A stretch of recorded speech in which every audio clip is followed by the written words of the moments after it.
Dajiahao, welcome everyone. I'm Jim Mockford, Board President of the Northwest China Council, and I want to thank you all for attending today's Zoom talk, which is recorded and will be posted on our YouTube channel.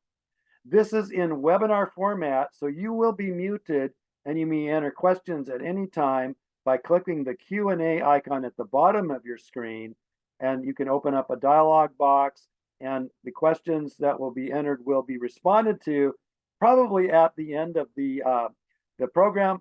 But in the case that we go over time, we may get back in touch with you about your question because this is an ongoing program, as you will soon see. The Northwest China Council is a nonprofit, non-political organization founded in 1980 with a grant from the Asia Society to promote a better understanding of China, Chinese culture, business, history, and contemporary affairs in the Pacific Northwest. And you can join our programs by visiting our website at nwchina.org. I would like to thank John Wong, our executive director and webmaster, for producing this event. And I want to really thank our guest speaker, James Zimmerman, in joining us from Beijing this evening. We are very grateful for him taking the time to join us and also to introduce some other people who live here locally that have something to say about this story, that they will do so at the right moment during the presentation. Mr. Zimmerman is a partner in the Beijing law firm of Perkins Coie. Actually, it's an international law firm with a Beijing office, and he's the former chairman of the American Chamber of Commerce in China, representing U.S. and foreign companies in a broad range of industries with respect to their legal matters in Asia and China. He's author of several books, including the China Law Desk Book, and that's a publication by the American Bar Association. And he served on the board of directors for International Institute of Conflict Prevention and Resolution in fairly recent years. But his book goes back to a period of time that he's determined is of special interest. And when I found out about it, I had to get a copy for my Kindle so I could read it on the plane to China in December. His book, The Peking Express, The Bandits Who Stole a Train, Stunned the West, and Broke the Republic of China, has captured the attention of diverse audiences, from everyone who may read the New York Times Book Review to listeners of Railway Mania podcast. So I've seen him give talks to the Foreign Correspondents Club in Hong Kong and the Holocaust Museum in LA, and many, many more. He was here in Portland at Powell's Bookstore, and I know our members, some of them were unable to attend that. But since that time, this story has continued by communication that he has received from people who had some ancestors who were actually on this particular train. So without further ado, we need to get right to the speaker. I'll pass the microphone on to James, and I will return at the end of the program to facilitate questions. And at this point, I will mute myself. And James, take it away. Thank you so much. Thank you, Jim, and thank you to the Northwest China Council for the opportunity. I really appreciate the opportunity to be here to chat with the group, and also thank you to John Wong for organizing this event as well. But it's a pleasure to chat about the story. There is definitely a Portland connection, an Oregon connection, given the number of descendants that were have family members that were either on the train, that were hostages, or participated in the rescue operation. And we'll get to that as we proceed through the for the presentation.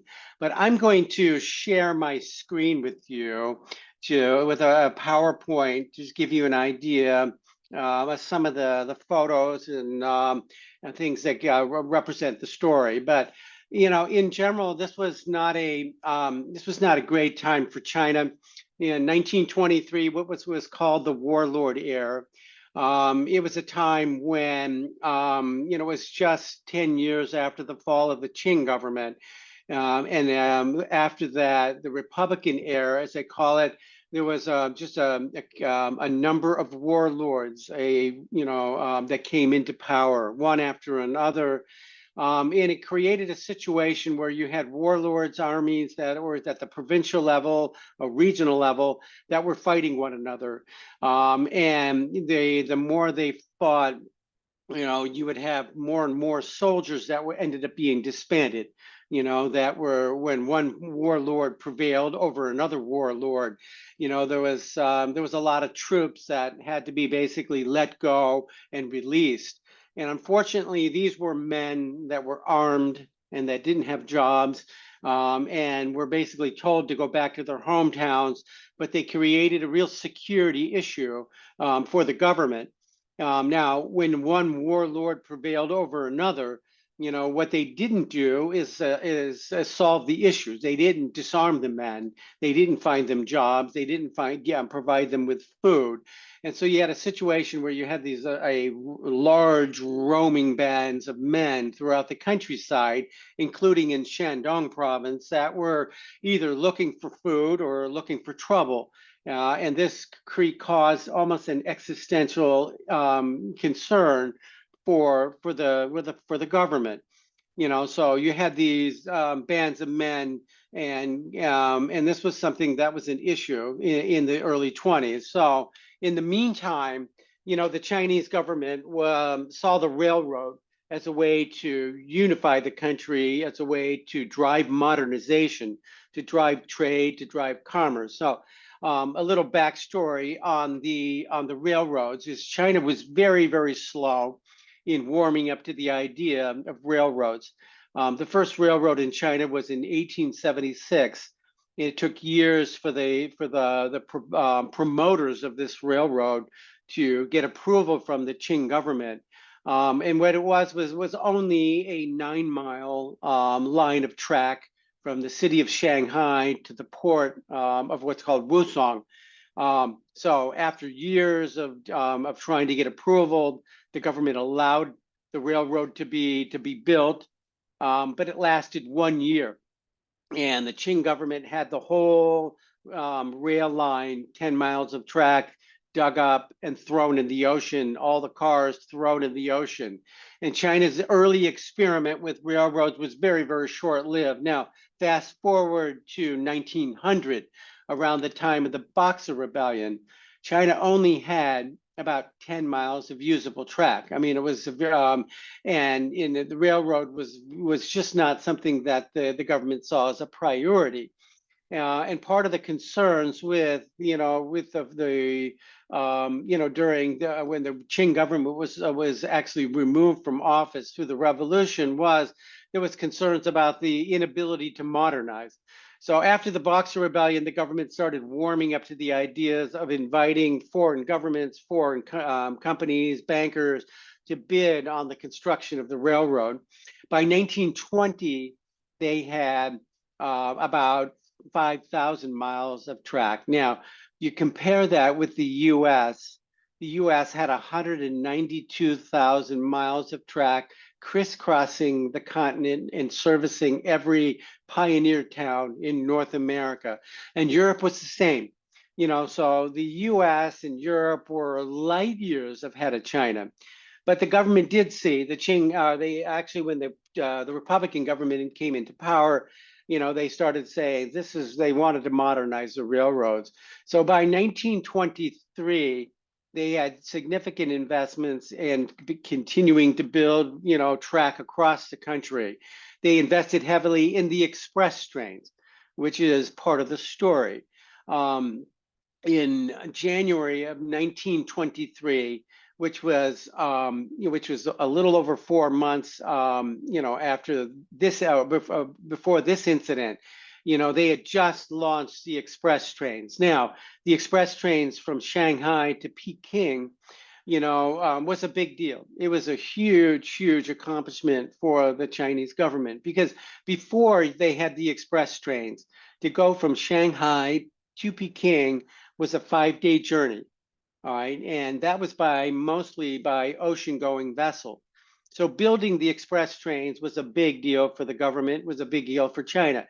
But they really promoted the express trains globally, to attract tourism, to attract trade. And so by 1923, the express trains were a big deal. And they had also invested heavily in very high-tech trains. The locomotive technology was the top technology at the time. The passenger cars were considered to be technological marvels. And part of that was because they were all steel, all steel construction for the cars.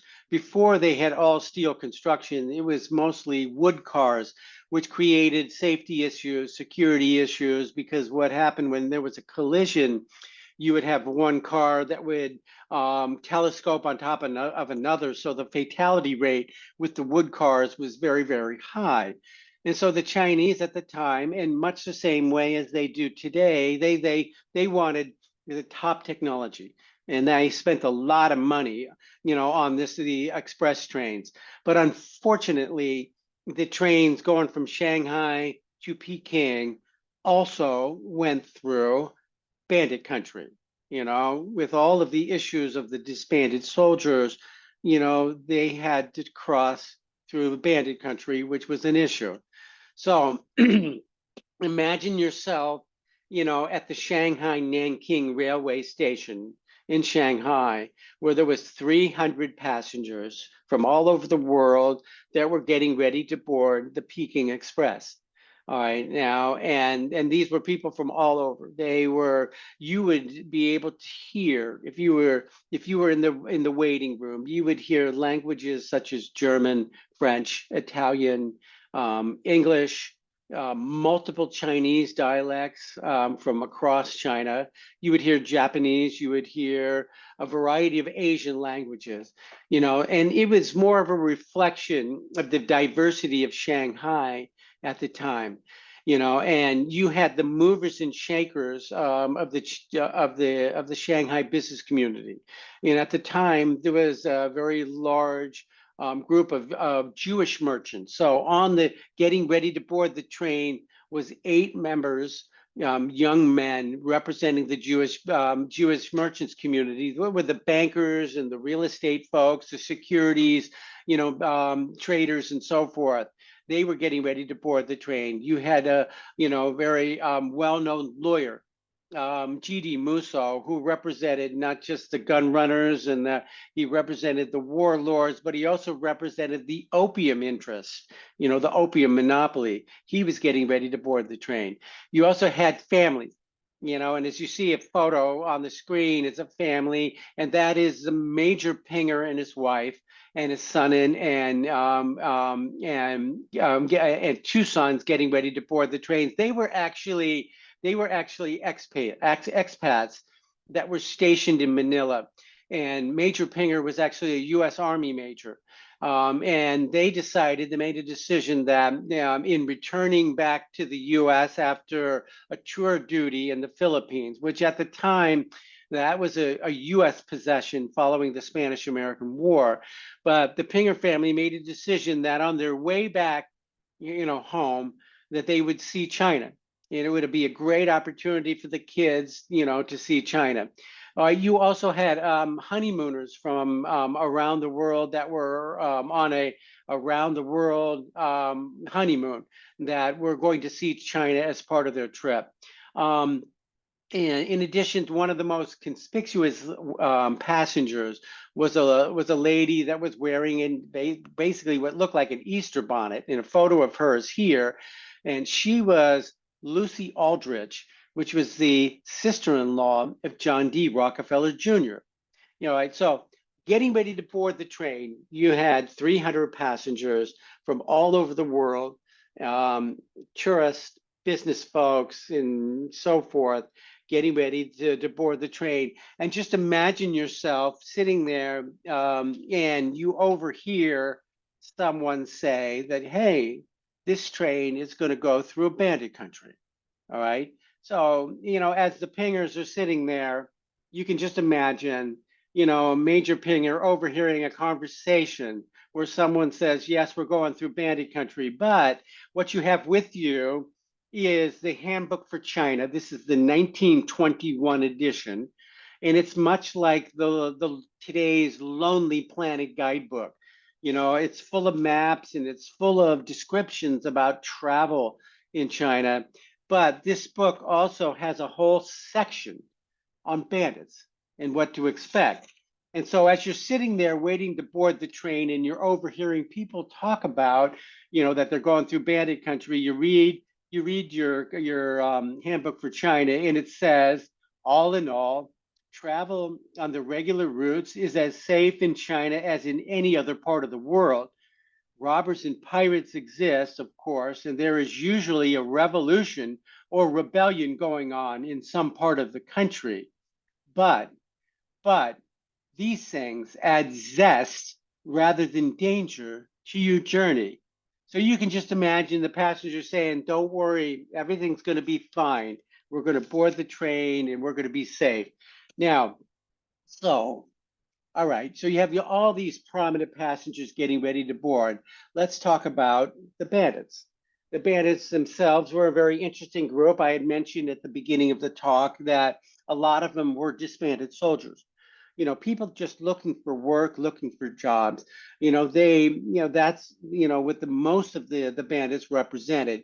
There was also men that worked that previously worked in what is called the China Labor Corps, and these were men, mostly from Shandong province, that went to Europe during World War I to work to work and support, the armies, the French army, as well as the British army during the war. And China had sent over almost 200,000, men to work to support the war effort.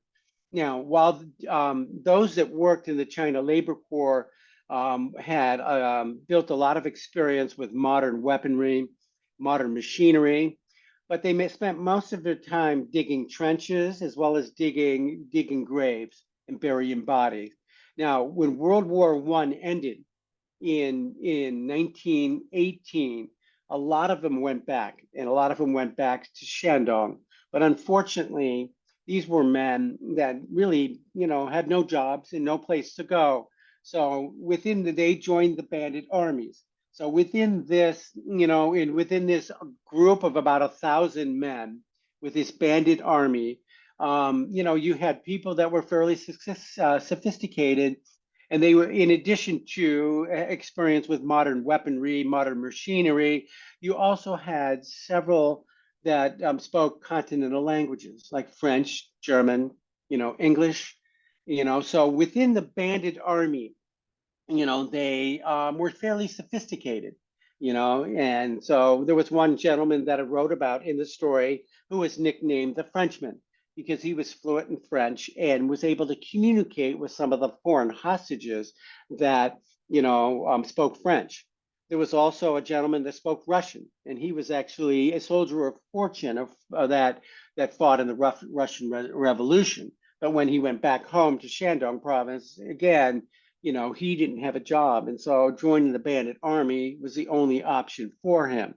So, like the group of passengers, which are all very prominent, unique, very interesting backgrounds, you had the bandits themselves who came from a lot of different backgrounds. Now, there was also one faction of this bandit army that were more traditional bandits, they were really the thieves, the opium addicts, and they were the bad guys, and fairly undisciplined.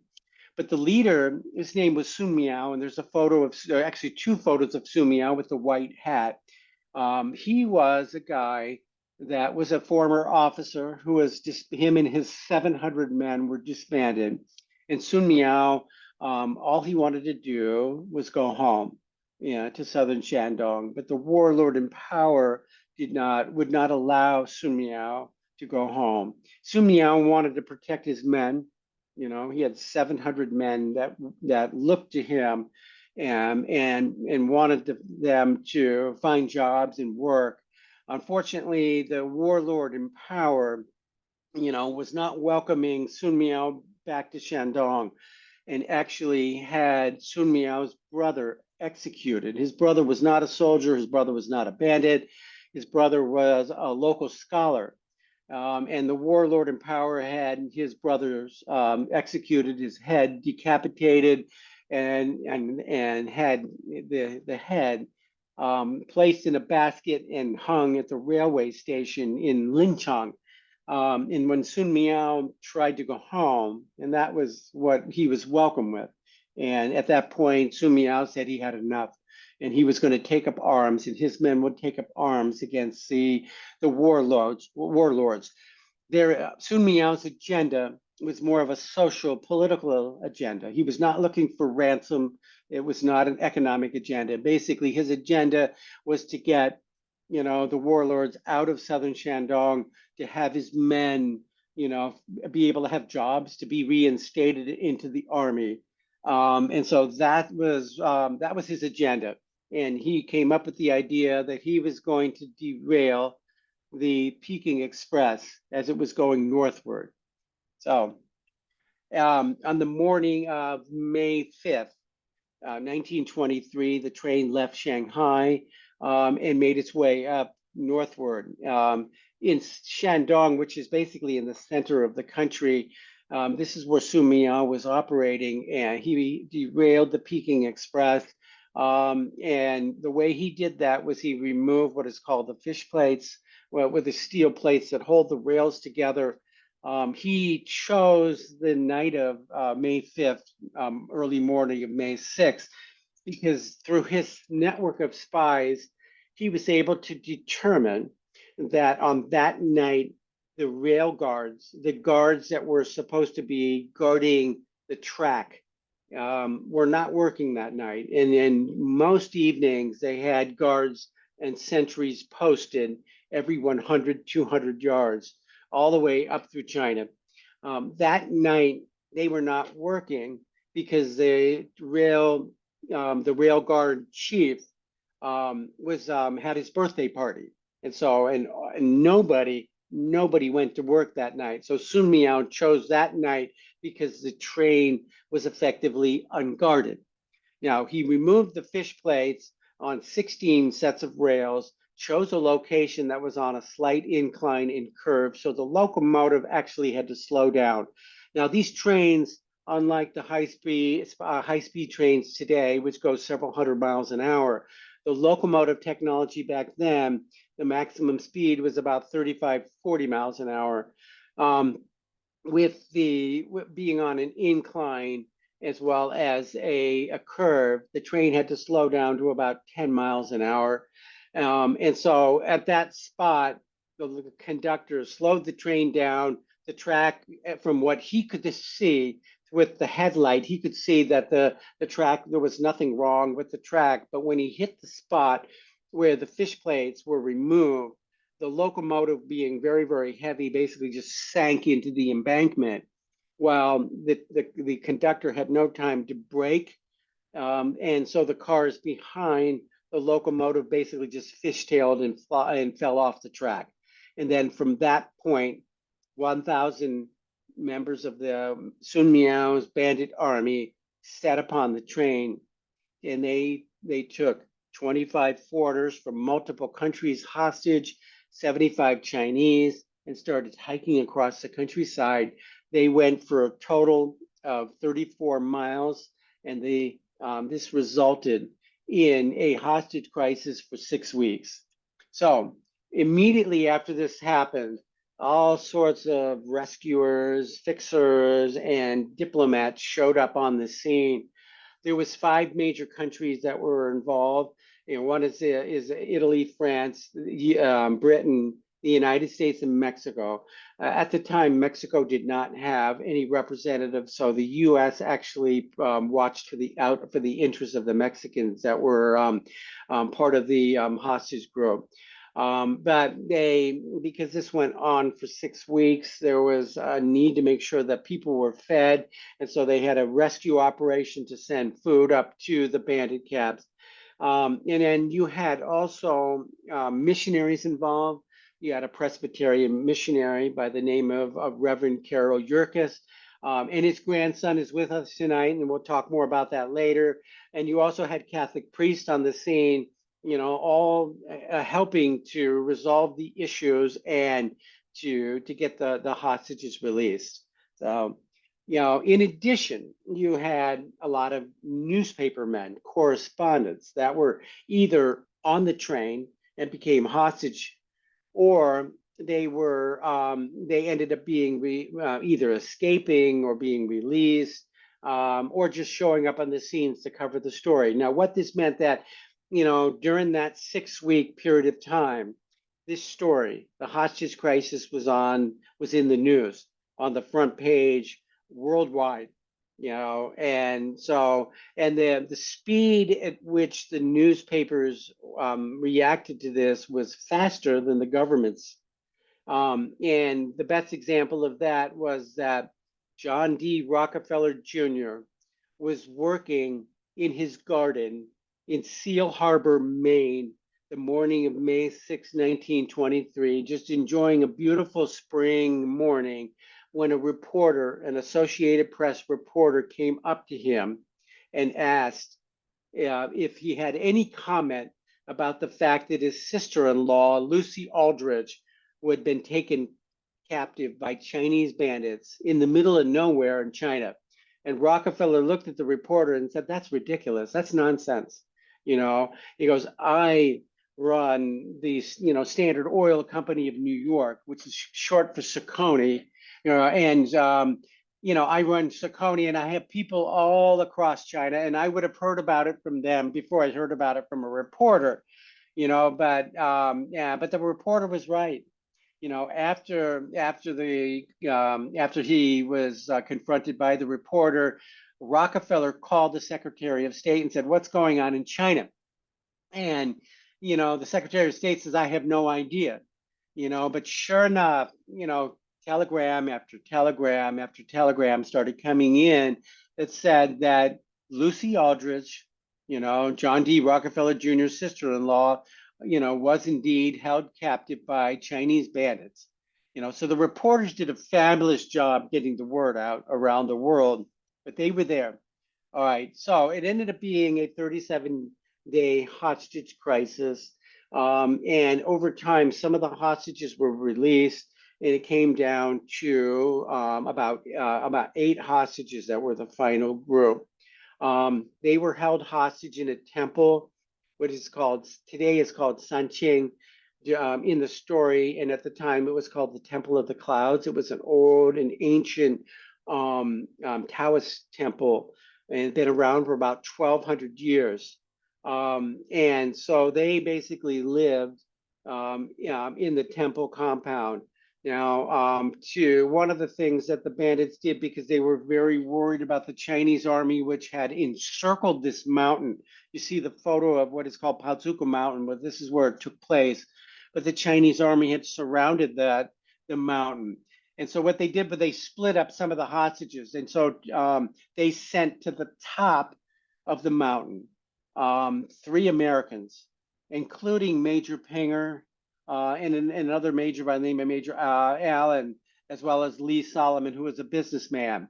So we have with us tonight, we have the granddaughter of Major Pinger, and Candace Pinger Smith is here with us, and she'll, in a few minutes, we'll talk about, her grandfather's situation as well.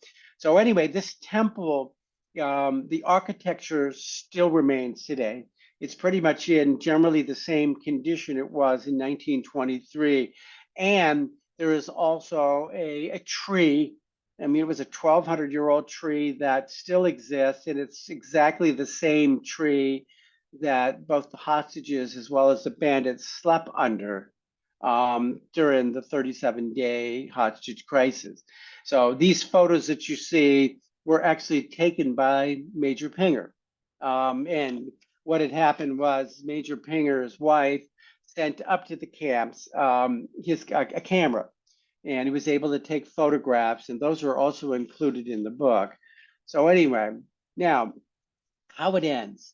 For some of those that have read the book, they know how the story ends. I will give a little bit away without being a spoiler alert. But basically, the hostages were eventually released. They were negotiated release was pretty much to allow Sun Miao and his men to be reinstated back into the Chinese army. All right, but and so that is generally where the story of the hostage crisis ends. But 6 months later, the bandits were all rounded up and the warlord had them executed, which is the real ending to the story, unfortunately. And it also doesn't end well for others, including the gentleman that negotiated the deal. But that is how that the Peking Express story, the Lin Chung incident, ends. Um, Now, the story was also generally made a movie, yeah, by Hollywood in 1932, which was called The Shanghai Express. Now, the movie is worth watching just to see the old technology, the train technology that is used. But the story is different. In the Shanghai Express, the story basically is centered around the train. There's no trek to the countryside. There's no climbing the mountains and so forth. There was actually a review of the movie that was done at the time, and if you're a leading China expert said, that the movie was interesting, but the real story is far more interesting. So now the Shanghai Express was actually nominated for Best Picture, and it won the Academy Award for cinematography. But the story is different. It's not the same as the Peking Express. But the interesting thing, the backstory on this is that the guy that wrote the screenplay, his name was Harry Hervey.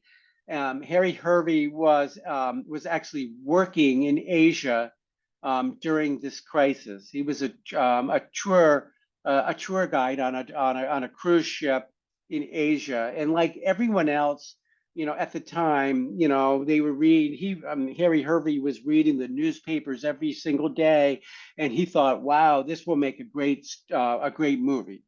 So, but anyway, and just to add something other to the current situation is that um, a week from Friday, I'll be making an announcement in Beijing, where we will be announcing the film adaptation of my book, The Peking Express.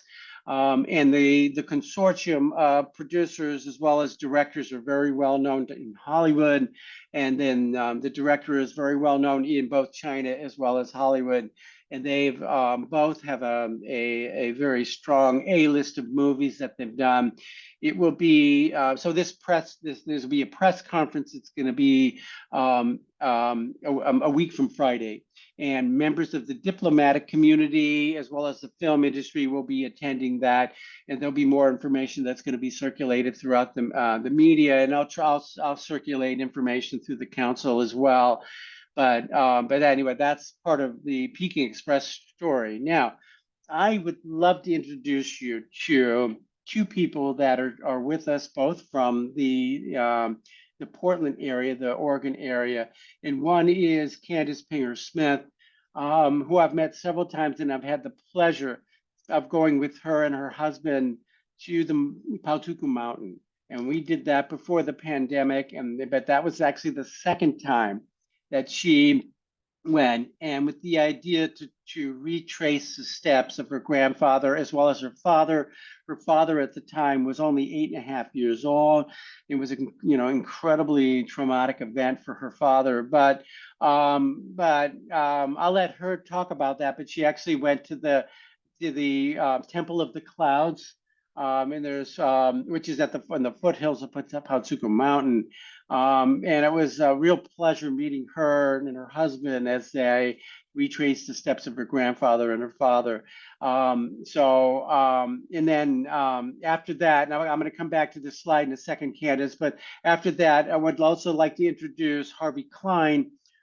His grandfather was the Reverend Carol Yerkes, the Presbyterian missionary that was in that area of Zhaozhuang.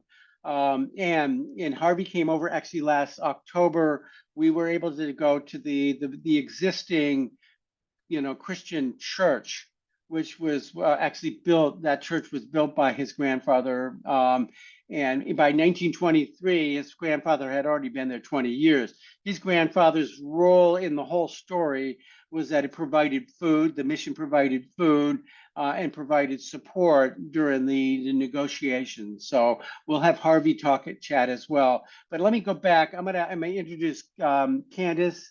Candice, greetings. You may want to have some thoughts and talk about your experience going to Southern Shandong, and a little bit about the story. Welcome, Candace. Hi. Um, this is a story, needless to say, I've heard all my life.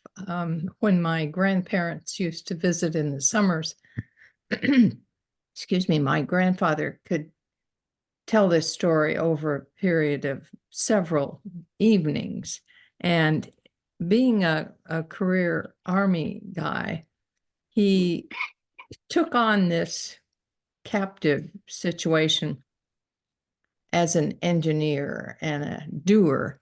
And he not only worked out ways to signal over to the mine company and a variety of things, but he kept a journal and kept a lot of artifacts. We have a, a blanket from the train that he had cut a hole in and used. My father used it as a serape kind of thing.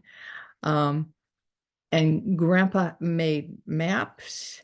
We have a little inch-long piece of pencil that he put in a bullet casing, and he kept a diary. He wrote letters and organized people. This was quite an experience for my family. My father, being so young at the time, they didn't really talk much about it in his later years. He unfortunately died at the age of 47, and never got back to China. My grandparents died in the late 60s, and so they never got to China again either, in spite of copious correspondence that Grandpa carried on with all the other hostages and so forth. My husband and I decided to follow Grandpa's maps and try to find this area. We went in 2008 and took the train down from Beijing to Shanghai. Grandpa had noted the longitude and latitudes of Patsaku, and so when we were going by on the train, we figured out, sort of where the mountain was.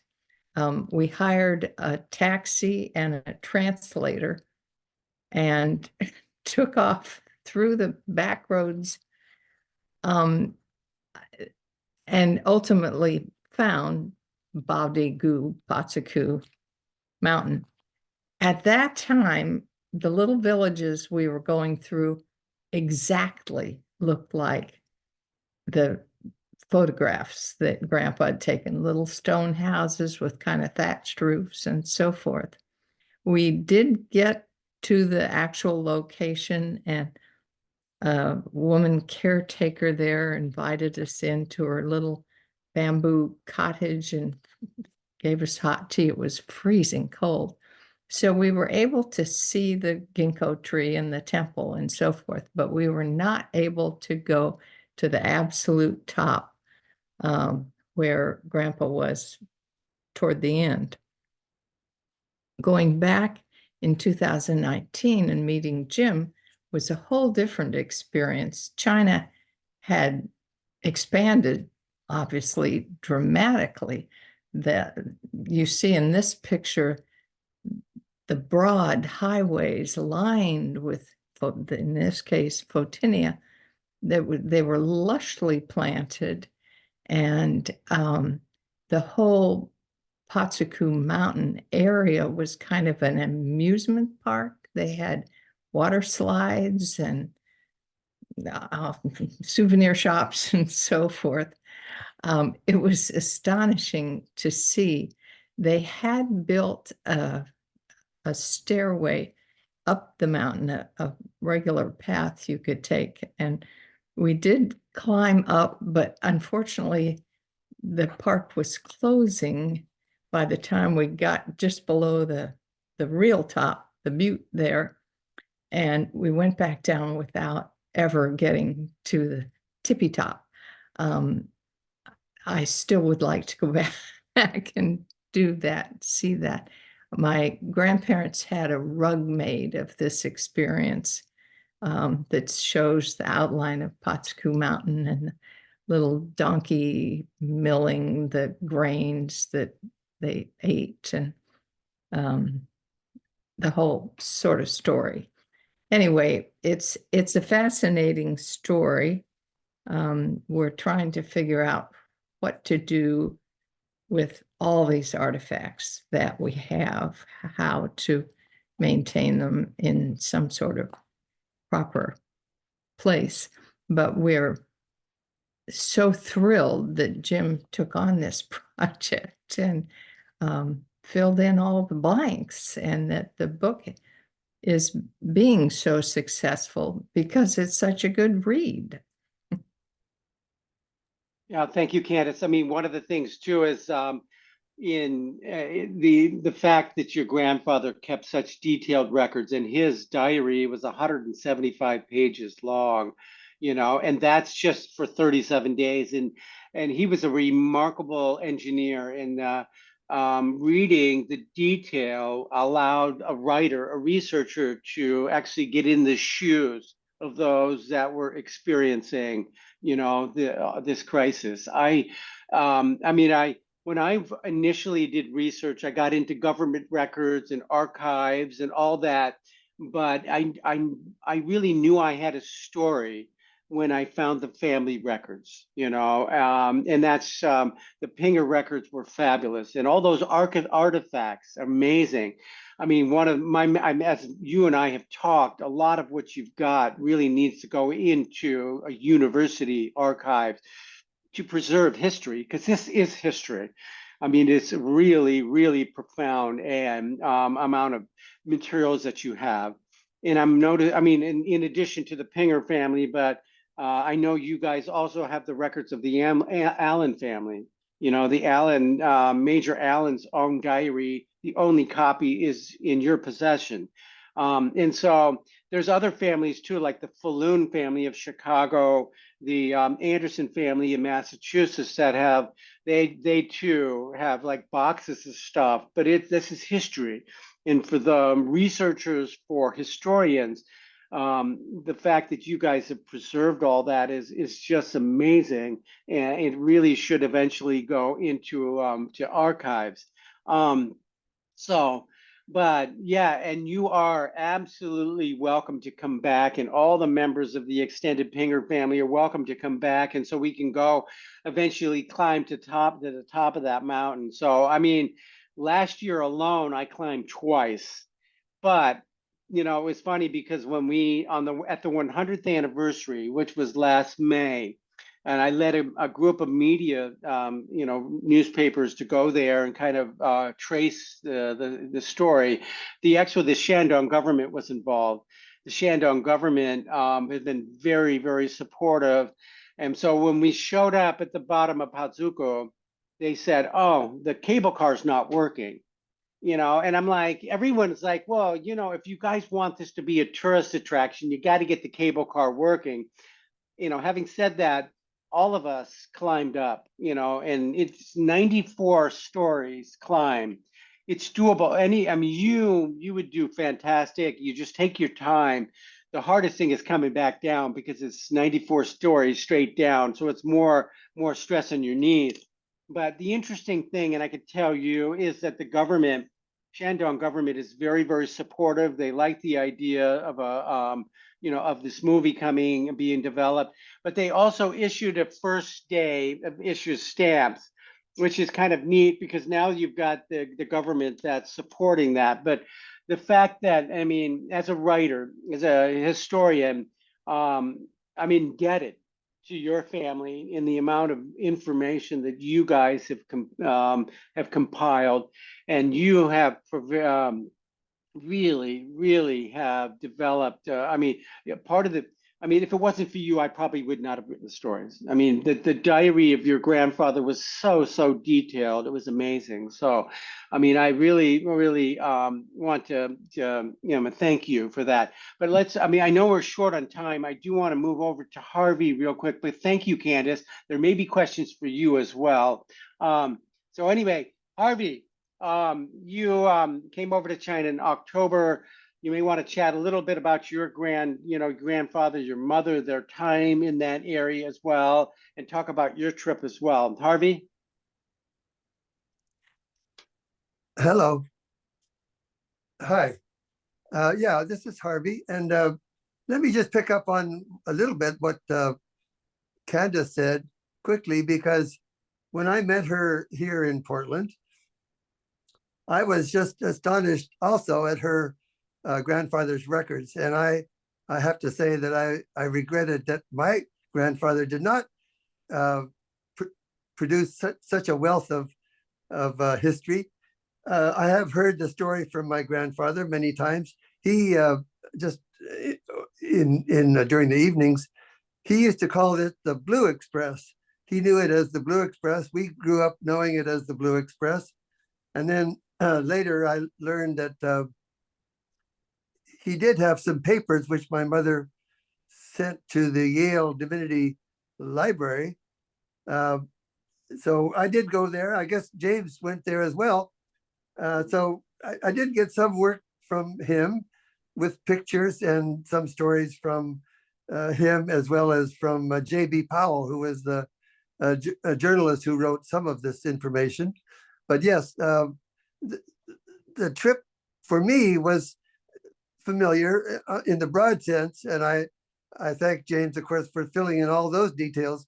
But for me, the exciting side trip was to the church in the town called Yixin, where my grandfather was a missionary, and the church that you see there was the church that he built. And that's when I really became startled by all of this, when James sent me photographs of the church. I was shocked. I had no idea the church still existed. And that's when I really became interested in following through with the tour, which we did, of course, in October. And so when we got to the church, you see there are about a dozen people there that greeted us. We were taken through the church. The church on the outside, you can see, is quite well maintained. The inside is equally well maintained. The floors were original, the pews were original, the woodwork was gorgeous. And I think we were talking earlier how they took us up to the bell tower, where he has I guess they built a large steel bell with the inscription of John 3:16 on the bell. And then I guess what was also terribly interesting was the fact that on the front gate, there was a large signboard, and the signboard detailed the history of that church, which, by the way, was the first thing that surprised me. I was a little surprised that they were so public about promoting the church and having it at the front gate of the church. On the historical record of the church, the first entry was 1905. Now, of course, those are the only words we could understand were the numbers, but I learned later that it said in 1905, preacher Yerkes and his wife arrived in Yixin and started this church. So that was, of course, very exciting for me to see that he had been, his legacy, I guess, had been recorded there on the front gate of the church. And so after that, we wound up at a wonderful luncheon, and we were greeted pretty much like royalty for the day. We turned over some memorabilia that we had. They were very anxious to copy everything that we had, and we were sent off in good style at the church. So that was a terribly interesting side trip for me. And the rest of it, I think James has pretty much covered. It was, of course, very interesting to see the broader aspects of the train derailment itself, which was not too far from my grandfather's mission station. Then we saw I guess it was some kind of a mining company where they actually conducted the execution of the bandits, which was very sort of interesting. And so that was my part of the tour. My mother, you see in the picture there, of course, she was born there. She left there at age 14. And so this has all been a little bit part of my family history. But boy, it was really exciting to hear, to read the book and to talk to James about it, and finally to go on this tour last October. So I thank James, I thank the council for this chance to talk about it. And yes, that's my memory of the trip. Thank you. Yeah, it was a fantastic trip, and I welcome everyone to come. I mean, even if you have no connection to the story, I would welcome everyone that is interested in history in China. And do reach out to me if you do make a trip, if anyone that's part of the council that would like to come, because it's very fascinating to see this history. And then it's also fascinating to see that at the local level, you know, people are preserving the architecture like this church. It's amazing. But that lunch that we had with the church elders was something that I personally, I mean, I've lived in Beijing for almost 26 years. That lunch was one of the finest, you know, opportunities to meet people at a very, very local level. It wasn't, you know, there was no government people there that were going to taint the discussion, but these are just real people that really they represent who the Chinese people are. So anyway, I think we're done with this now, Jim, and we've got some time for questions, and I'll pass it on to you. Well, thank you so much, James. And I do know that there have been comments coming in amongst our members who have read your book, and I've read it. It is a great book. It's a wonderful book. But who imagined that we'd have an Oregon connection of this, you know, importance to be revealed at our talk today? I want to thank Candace and Harvey for joining us, and I will reach out to meet you here in Oregon. I promised Harvey we'd go look at our own Oregon Railway Heritage Center to see some old locomotives. And Candace, we'll be happy to meet with you and invite you to attend activities that we have here. One of the questions I have, and it's kind of a segue to another question from Craig McCory that I'll ask, is that has the book been translated? Is it in Chinese? Are people reading it? What's the response there? And then Craig actually asked a second question, kind of fills into this a little bit, which is from Craig: were you able to find any Chinese diaries that describe the event? Yeah.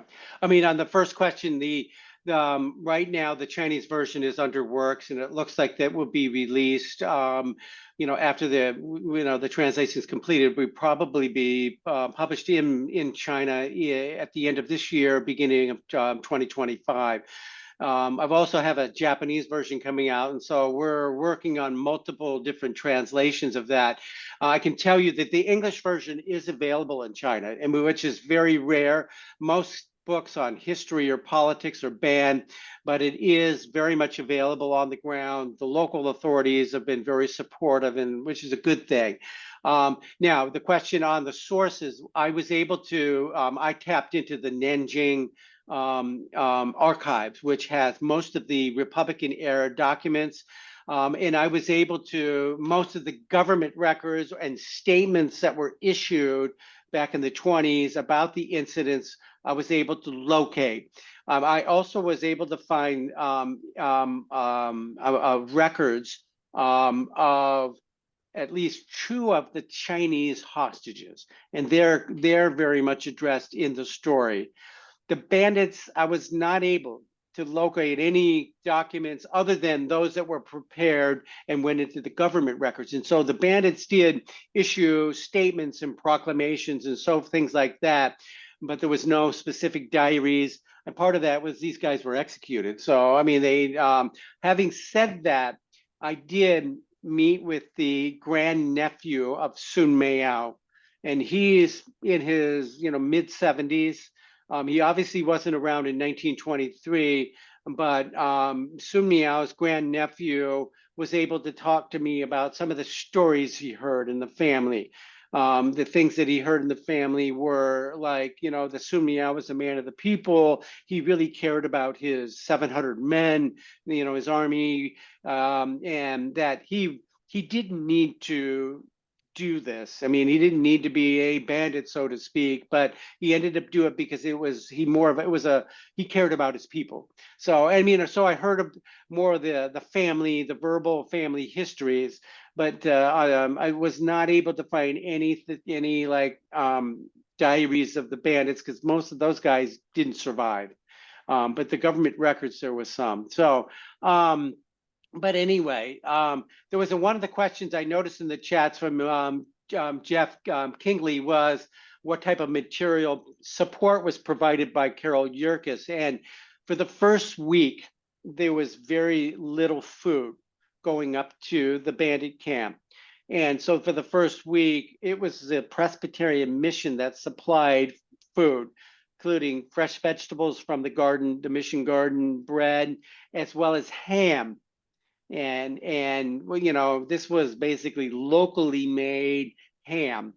And there's a great statement that's made by one of the Jewish captives who says, what is a good Jewish boy to do when all they give us to eat is ham? And it was kind of a funny statement that was made, but that And the New Jew, Testament. yeah, but that yes, and in the New Testament as well. So that hostage, his name was Leon Friedman. After he was released, he sent down a substantial donation to the Presbyterian mission. So he was very, very grateful that they provided food. So that was the support that the Presbyterian mission supplied. In addition, Carol Yerkes, Reverend Yerkes today would almost be considered a spy because he was submitting a lot of information about the local environment to the U.S. consulate in Jinan, to the U.S. government. So whenever they heard things about government activities or bandit activities, Carol Yerkes was supplying information to the U.S. government, and he was the one that actually informed the U.S. government that Sun Miao, the bandit chief, was executed. He provided that the proclamation concerning the execution, he was able to get a copy of that first. So there was a lot of really cool things that Yerkes provided to, in addition to the food. So. Well, I think there's one more thing I'll pass on that came through the chat line, and I know we could go on for a long time, so we won't keep you too much longer, but we will be continuing to cover this story with your announcement next week. We have a spring newsletter. It's a great time to add some things to it, and I'll be talking to our newsletter editor about how we might continue to provide information that we will not be able to cover tonight. One of the questions from Jeffrey was, did J.B. Powell cross paths with Edgar Snow, or did have any anecdotes about Colonel McCormick of the Trib?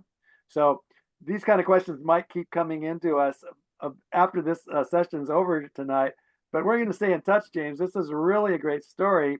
And I do want to thank you, and I'll leave it to you to answer or make any further comments before at some point John comes back on and tells us that this session will be over.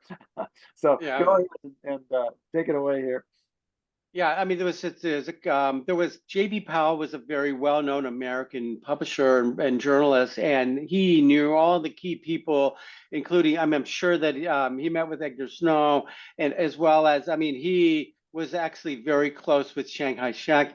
He was actually, I mean, in his personal files, which I saw, was invitations to attend the wedding of Chiang Kai-shek and his wife, and so I mean, Powell was very, very well connected during the 20s and 30s. So, but in writing this story, the Peking Express, I partially give it from the viewpoint of J.B. Powell.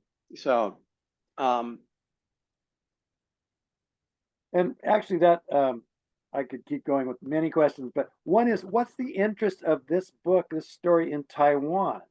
Were there any people that ended up in Taiwan after all this that are, somehow connected to the story? yeah, I mean, some of the Chinese that were kept captive, that were been educated overseas, a lot of them got out in 1949, with the fall of the country. So you had some of the captives that scattered around the world, not just, to Taiwan, but to the US, to Europe, to UK, Australia. So some of the high wealth, I would say, the more aristocratic Chinese, knowing that, you know, they could be a target of the communist government, they got out. But yeah, there is some Taiwan connection. People did move to Taiwan, but that was not until 1949. So Well, thank you so much. John, are you going to come back on for a minute? What we tend to do right at the end of a meeting is just say to everyone attending to please check our website. We have an upcoming movie chat, which we do monthly. It might turn out that this will be talked about at that meeting as well. But we have a lot of fun with these kinds of stories, whether they're book talks, movie chats, or other programs by the Northwest China Council. So we hope if this is a first time for a viewer to attend, you'll come back, you'll check our website. We'll see you again in another program. And James, I look forward to meeting you in person, whether it's on this country or in China. And thanks so much for encouraging people to be in touch with you, okay, especially if they have an interest in going to this area, which I think right. some of us do. Yeah, absolutely. I mean, my suggestion would be is to check the website out for the book, for more information, as well as, there's a lot of photos that are not, in the book, that are on the website. And you can also reach out to me by way of the website. The website is the Peking Express. You have to put the in. If you just say Peking Express, you're going to get a fast food restaurant in Chicago somewhere. So, and yes, feel free, if anyone that's in the calls has any questions or wants to follow up, or they plan to go to China, feel free to reach out to me. I welcome anyone that can come to China, and if they're interested in seeing the sites, I'm happy to give them my thoughts and comments on that. Super. Well, thank you so much. And thank you, Candace and Harvey. I look forward to seeing you here in Oregon. And thank you all in the audience for attending. And I know this will be posted on our YouTube channel, and we'll circulate this story that was presented tonight virtually to the people that will have a chance to come to Northwest China Council on YouTube. And James, thank you again. I look forward to the next time we have a chance to talk. Thank you, Jim. Thank Thank you. you. Take care. Take care.